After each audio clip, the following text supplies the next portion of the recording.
Hey everyone, it's Vinny. Welcome back to Best Bets. Unfortunately, we missed the trifecta in the Preakness. We were very close though. Had the right idea, fading imagination. The horses that we needed to win finished second and third, and the horse we had keyed underneath won. So, wish I boxed that, but hopefully you did. That paid. That was a very nice trifecta there in the Preakness.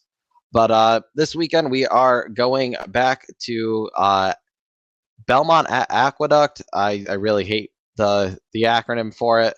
Anyway, we're at Aqueduct, so let's get into it. We're doing Saturday and Sunday at time of recording. Monday is not out yet. I may be able to do Monday. We will see in a different video. But anyway, Saturday, race number 3 is an allowance race going a mile and an eighth on the main track. And I am a fan here of the number 4, Merlin's Moment for Jimmy Bond. Ran second on debut, then improved last time out and won here going a mile. I like the stretch out today. This is really not a fantastic field. He should probably be around 4 or 5 to 1. I'm going to take a shot with him at that price. I really don't think this field is anything crazy. I'm going to key him in an exacta with the number 5 Boys Code and the number 6 Bob John Ray. The number 5 Boys Code is just one of those horses. He just doesn't like to win. He's 10 for 18 lifetime in the money, but he's only 1 for 18 finding the winner's circle. Just not great. If this horse wins, it kind of tells you exactly how this field is. Bob John Ray won last time out for Chad Brown. Be a super weak field in my opinion, and he's going to be the favorite here. I do expect him to run well, but I think he's going to get bet way too far down to use on top and exactas and everything. So I'm going to use him underneath just because like I said, I don't think this field is great. So I'm not expecting Bob John Ray to run badly. I'm just hoping that the number 4 Merlin's Moment can run a little bit better here and find the winner's circle. I think this exacta, if it comes in, would pay at least 10 to 1. So that's what I'm going with. Race number 7 on Saturday is the Grade 2 Pennine Ridge Stakes. And once again, I am going to fade the morning line favorite here of Legends of Time for Charlie Appleby. Besides Pratt, who's been able to get Silver Knot home a couple times so far this year, Appleby has not had good luck using jockeys other than Buick in the U.S. races. I'm going to take my chance that Rosario just gets this one beat. He was very overbet in the American Turf last time out and did not run fantastic. This is a weaker field, but still, it's not Buick and Appleby, so I'm going to fade and hope I'm right.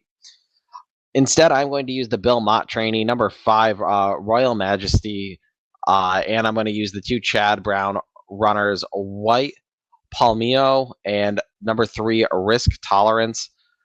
I really like Royal Majesty, though, as my top pick. Went off the favorite last time out in a very competitive race at Keeneland and won easily.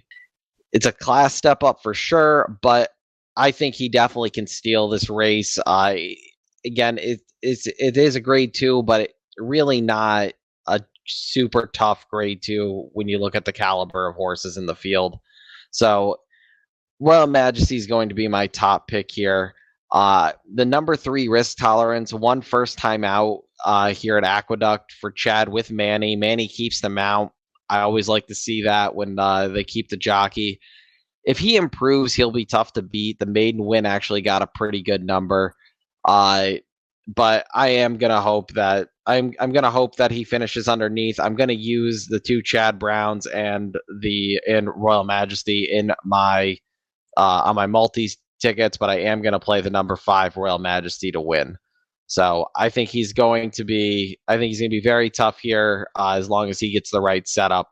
I think he definitely has a chance of being one of these late summer bloomers, 3-year-olds on the turf. Looking at Sunday's card and race number 2 on Sunday, 6 furlongs allowance optional claimer, and Linda Rice has 2 and David Jacobson has 2 in here, and there's only 6 horses, and the Jacobsons are a coupled entry, so it's a small field here, but I'm a fan of Gunnett, who's going to break from post 4. First start of the year. If this horse runs back to some of his races last year, though, he is very much the horse to beat, in my opinion. Linda is great getting horses ready off the bench, whatever she does. The thing with Gunna is you don't know if he's going to show up and want to run. Sometimes he doesn't like to run. Sometimes he doesn't like to pass horses. I'm hoping Linda can work her magic with Gunna and can find the winner circle. I am going to key Gunna over Synthesis, who's in post 3, and Nova Rags, who's breaking from post 2. Nova Rags has been improving little by little each start this year. If he improves again, he's going to be tough against this field.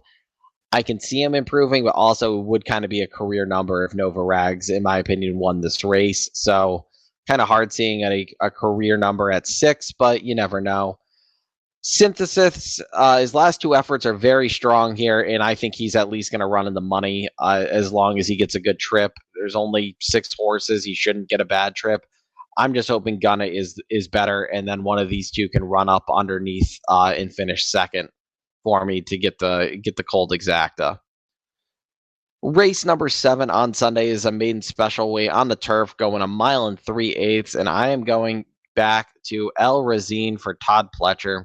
I have loved this one's pedigree since he debuted. I'm pretty sure I've picked him almost every time, and he's gone off at a couple prices. And last time out, he ran very, very good. Was just wide. He was coming, just couldn't quite get there.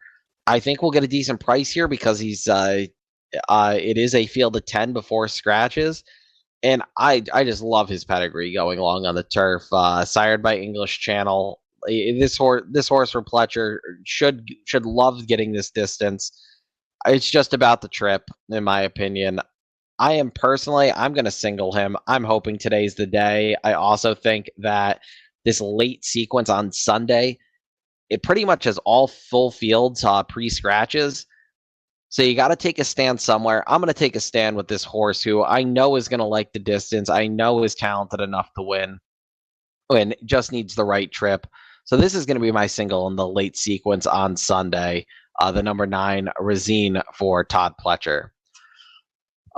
Best of luck if you are playing Aqueduct or Belmont at the Big A this weekend. It really is just Aqueduct. I really do dislike the acronym. We'll be here for a couple weeks, I imagine, until we get to Belmont at Saratoga, which I really hope doesn't have an awful acronym as well. But best of luck if you're playing this weekend, and I will see you next time.